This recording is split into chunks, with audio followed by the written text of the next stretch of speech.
Hari ini kita akan belajar bahasa Indonesia.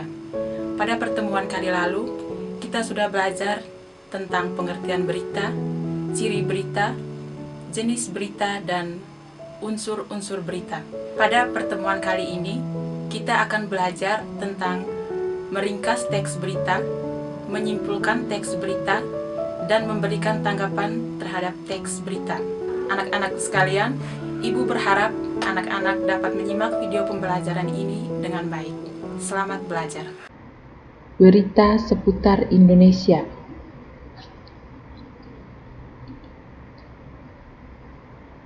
Kompetensi dasar: menyimpulkan isi berita yang dibaca dan didengar.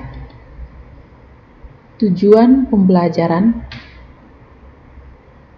berdasarkan kompetensi pembelajaran di atas, tujuan pembelajaran kita adalah siswa diharapkan mampu: yang pertama, meringkas pokok-pokok isi berita yang dibaca dan didengar.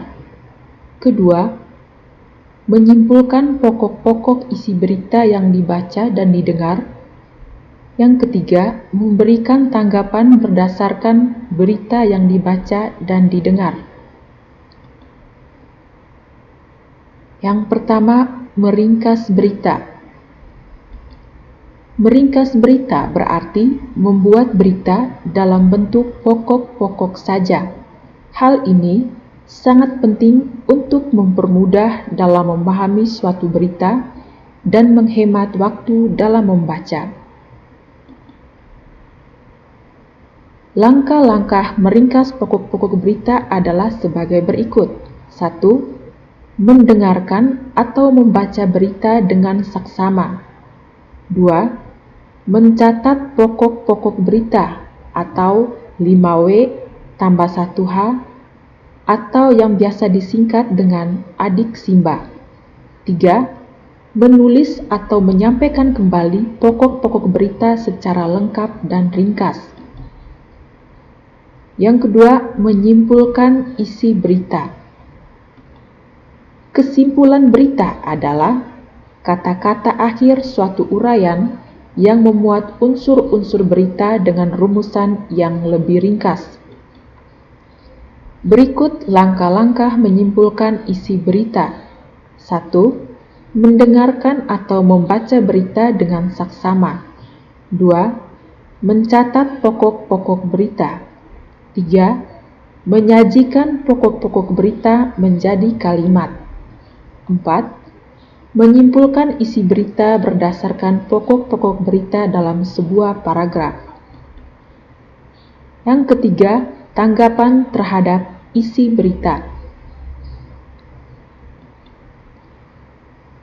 Tanggapan merupakan sambutan terhadap hal, peristiwa, masalah, ucapan, pendapat, atau gagasan berupa kritik, komentar, atau yang lainnya.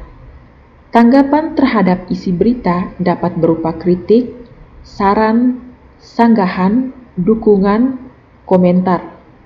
Suatu tanggapan sebaiknya disertai fakta atau contoh-contoh disertai alasan logis.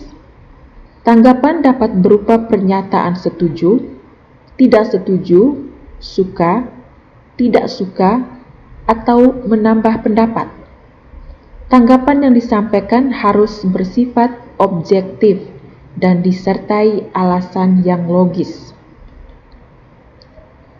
Aspek-aspek tanggapan terhadap isi berita sebagai berikut.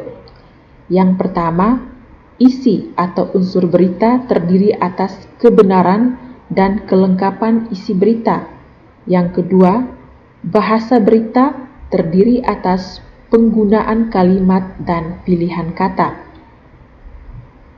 Berikut contoh tanggapan terhadap berita. 1. Isi berita yang saya dengarkan di televisi sangat jelas, bahkan informasinya lebih lengkap daripada berita yang saya dengarkan di radio sebelumnya.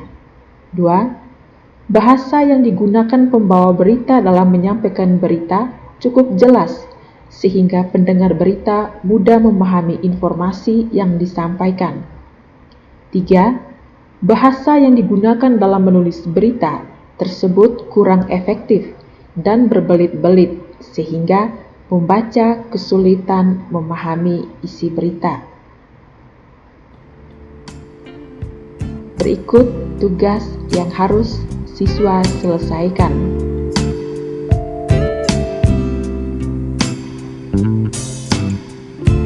Demikian materi pembelajaran kita hari ini. Semoga dapat membantu anak-anak